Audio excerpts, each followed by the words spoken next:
Goes with onion raita. இதுக்கு தேவையான பொருள் ஒரு 2 வெங்காயம் எடுத்து கட் பண்ணி வச்சுக்கணும், பச்சை மிளகாய் விதை எடுத்து கட் பண்ணிக்கணும், கொத்தமல்லி இலை எடுத்துக்கணும், கொஞ்சம் தயிர் எடுத்து வச்சுக்கணும். கட் பண்ண கோஸை ஒரு கடாயில் போட்டு தண்ணி ஊற்றி வேக வச்சு நல்லா வதக்கி எடுத்து வச்சுக்கிறோங்க.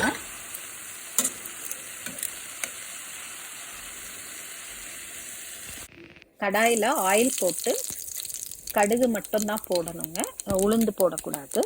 கடுகு போட்டு நல்லா பொரிஞ்சு வரும்போது கட் பண்ணி வச்ச வெங்காயத்தையும் பச்சை மிளகாயையும் போட்டுடணும் கடாயில். இது நல்லா வதங்கி வரும்போது அது கூட உப்பு கொஞ்சம் சேர்த்து மிக்ஸ் பண்ணிக்கணும். இது கூட வதக்கி வச்ச கோஸை சேர்த்துக்கிடணும். சேர்த்துட்டு நல்லா கிளறி விட்டுட்டு எடுத்து வச்சுக்கிடணும் ஒரு பாத்திரத்தில்.